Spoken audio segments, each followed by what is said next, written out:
Emma Hayes is done with crash test dummies.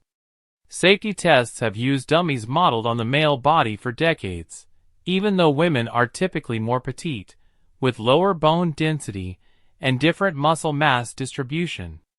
Seat belts hit differently, airbags deploy at dangerous angles, and women are at greater risk of injury or death in car crashes.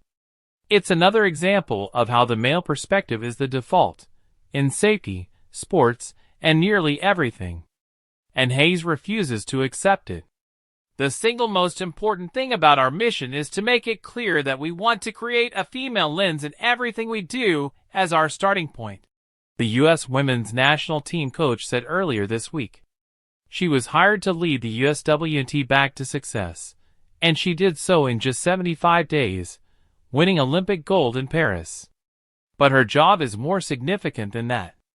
She's been tasked with reshaping the entire women's program, creating a structure that will set future generations up for success. She calls it the USWNT Way, a philosophy that goes beyond tactics and into the culture of the sport itself.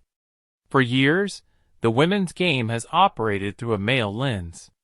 Only 5% of sports science research focuses on women despite significant differences in hormones, muscle mass, and bone structure.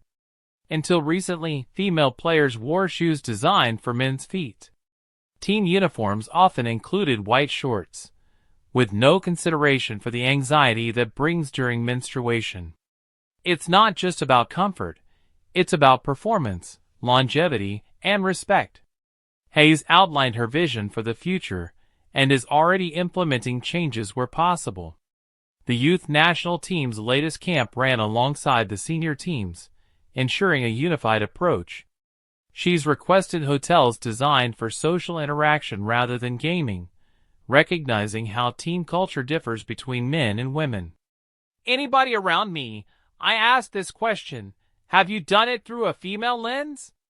And if you haven't, stop doing it until we deliver the absolute best in class for our girls and women, Hayes said. But the most significant work lies ahead. Hayes wants to establish an advisory board connecting the NWSL, USL, and college soccer to align their goals. She's also pushing for training and rehab programs tailored to female physiology and focused on coach education, particularly at the youth level. Studies show girls drop out of sports at a much higher rate than boys, often around puberty. Hayes believes better coaching can change that. Coaches who understand how to address body changes, self-image, and societal pressures. We have to get it right there, she said. Coach education is centered around the men's game with a few references here and there to the women's game.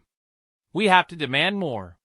She doesn't have a timeline, but is determined to see it through. We always compare to the men's game, Hayes said. I don't care what they're doing. What works for us?